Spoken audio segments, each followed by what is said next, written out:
दोस्तों, अगर आपने फ़ोन पे का यूज़ करके किसी को पैसे ट्रांसफ़र किए हैं और आपके अकाउंट से पैसे कट भी चुका है, लेकिन अगर सामने वाले पर्सन को वो पैसे नहीं मिला है, तो आज के इस वीडियो में आपको बताऊँगा कि आखिर आप इस प्रॉब्लम को सॉल्व कैसे कर सकते हैं और जो पैसे आपके अकाउंट से कट चुका है, उसको आप वापस कैसे ला सकते हैं।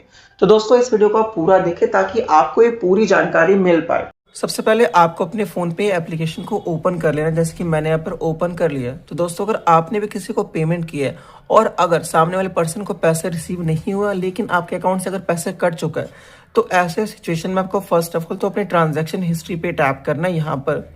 तो दोस्तों, आप जैसे ही यहाँ पर आएंगे तो आपको वो वाले ट्रांजैक्शन पे टैप करना है जो कि यहाँ पर आपके अकाउंट से पैसे कट गए और सामने वाले पर्सन को नहीं मिला, जैसे कि आप यहाँ पर देख सकते हैं। तो दोस्तों, यहाँ पर आपको फर्स्ट ऑफ ऑल तो चेक कर लेना है कि जो आपका ट्रांजैक्शन है उसका स्टेटस क्या है। तो मान लीजिए कि अगर आप किसी को पेमेंट करते हैं तो फर्स्ट ऑफ ऑल तो अगर पेमेंट सक्सेसफुल यहाँ पर 10 से 15 सेकंड के अंदर नहीं होता है तो वो यहाँ पर पेंडिंग में चला जाता है। उसके बाद आपको करना ये होता है कि आपको वापस से फ़ोन पे में यहाँ पर आने के बाद जो पेमेंट आपने किया था, जो पेंडिंग में यहाँ पर रह गया था, उसका यहाँ पर स्टेटस चेक कर लेना है। मान लीजिए फ्रेंड्स कि अगर वो ट्रांजैक्शन फेल्ड हो जाता है तो आप यहाँ पर रीड भी कर सकते हैं। यहाँ पर लिखा हुआ no money has been debited.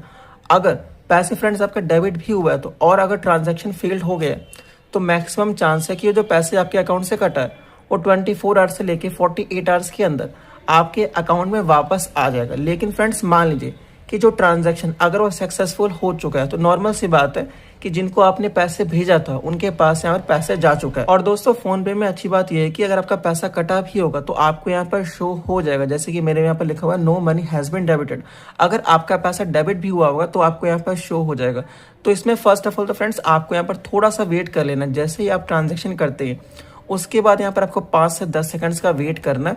And इसके बाद मान लीजिए कि अगर फिर भी वो सक्सेसफुल नहीं होता है तो आपको यहाँ पर क्लोज कर लेना है फ़ोन पे एप्लीकेशन को, वापस से फ़ोन पे एप्लीकेशन को ओपन करना है और उसके बाद मैक्सिमम मान लीजिए कि 10 मिनट आप वेट करें। तब तक जनरली जो ट्रांजैक्शन होता है उसका स्टेटस वो यहाँ पर आपको शो हो जाता है, या फिर वो फेल्ड होगा या फिर वो सक्सेसफुल होगा। अगर मान लीजिए फेल्ड होता है तो मैक्सिमम चांस है पैसे आपके पास ही आएगा। अगर वो सक्सेसफुल हो जाता है तो नॉर्मल सी बात है, जिसको आपने पेमेंट किया है उनके पास यहाँ पर चला जाएगा। एंड उसके बाद आप यहाँ पर उनको कह सकते हैं कि देखो भाई, ट्रांजैक्शन था वो सक्सेसफुल हो चुका है, आप प्लीज़ अपने साइड में चेक कर ले।